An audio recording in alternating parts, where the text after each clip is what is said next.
All right, so here's a formula for calculating the remaining balance. As you can see, there's so much complexity going on here. We don't want to write all this code in the middle of our main method. That would pollute our main method. So we should create another method called getBalance or calculateBalance and move all this logic, all the logic for calculating the balance inside that method. So back to our code. Here's our main method. Let's create a new method called calculateBalance. I would like to create that method next to this method because they're logically related. So this makes our code better organized. Now let's create this new method. So we're going to call it public static. Once again, we're going to return a double. We're going to call this method calculateBalance to be consistent with the naming we have used here. What parameters do we need here? Well, in this formula, we need to know the principal, the monthly interest, which can be derived from the annual interest. We need to know the total number of payments as well as the number of payments made. So we need all the parameters that we currently have in our calculate mortgage method plus one additional parameter. I'm going to copy these parameters and paste them here. And then add another parameter called payments made or number of payments made. I think this is more clear and reduces confusion because if we use payments made, someone might think this is the total amount of payments made. In this case, we don't want the total amount. We want the number of payments, okay? Now, I've used short because if you're dealing with a long-term loan, the total number of payments might be over 300, and we cannot store that number in a byte. Now, let's add the braces. Here we need to calculate the monthly interest as well as the total number of payments. So I'm going to borrow some code from this other method. I'm going to copy these few lines. And I know this is a bad practice because we shouldn't copy paste code. We shouldn't repeat ourselves, but bear with me. We're going to fix that in a second.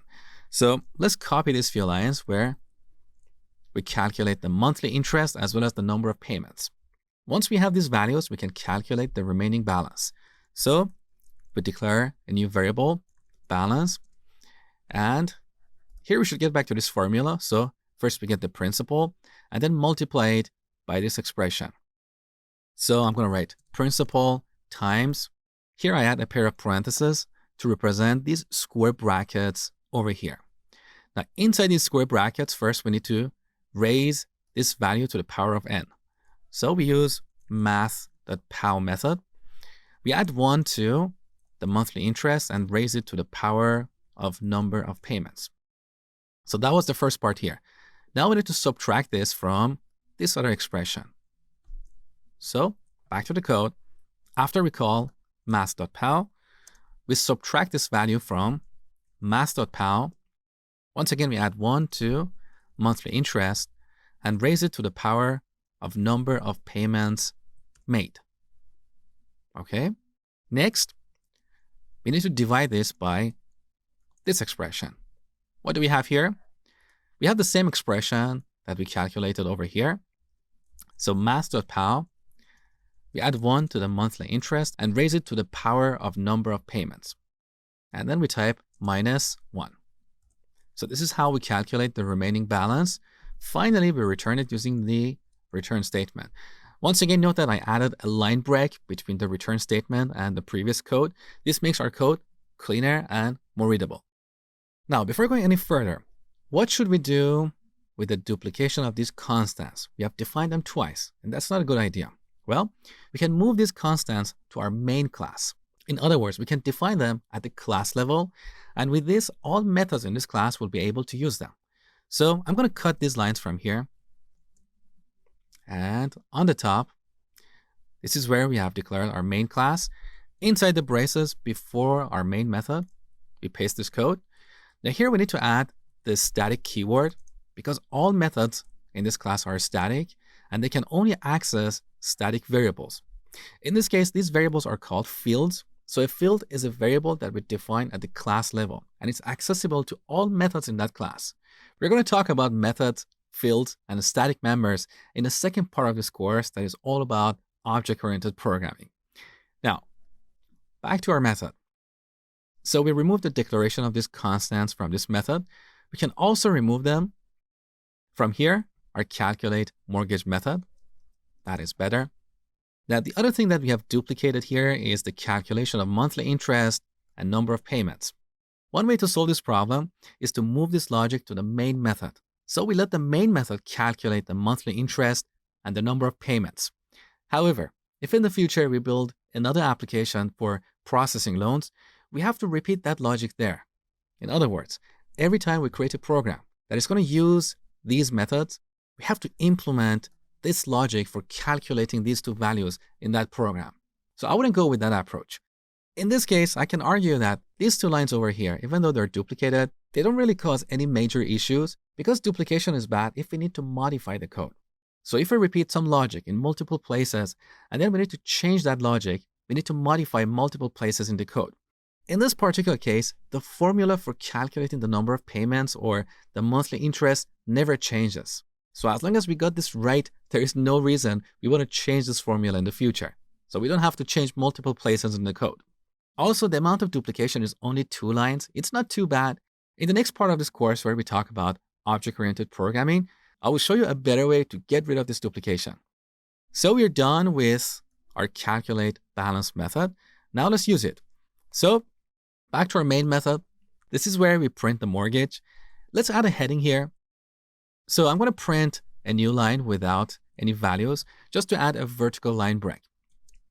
Then I'm going to add a heading, let's say mortgage, and below that I'm going to add a bunch of hyphens. Now let's change this label to monthly payments. So these few lines are all about printing the mortgage. They're highly related. That's why I haven't added a line break between these lines. Also, the calculation of the mortgage is part of this. So I want to remove this line break because all these lines are highly related. They're part of one unit. Now, after this unit, we're going to add a line break and write all the necessary code for printing the payment schedule. So let's add a new line and then payment schedule heading. Below that, we're going to add a bunch of hyphens like this. Now here we need a for loop to iterate over all the payments, and after each payment, call the calculate balance method. So let's say for short month, we set this to 1. As long as month is less than the number of years times months in year, we're going to increment month by 1. Now here, we're going to call the calculate balance method and pass principal, annual interest, number of years, and month as the number of payments made. So after the first month, we have made 1 payment. After the second month, we have made 2 payments. Okay. This returns a double, so we store it here, balance. Now we need to format this as currency. So we use the number format class and call getCurrency instance, and then call the format method. We give the balance and we simply print the result on the terminal like this. Now let's run the program and make sure everything is working. So 180,000, 4% over 10 years. And we see the remaining balance, but it should reach 0 at the end. So I made a mistake here. In this loop, we start with month set to 1. Here we need to use the less than or equal to operator. Once again, 180,000 with 4% over 10 years. There you go. The final balance is 0. Beautiful. And here we can see these proper headings.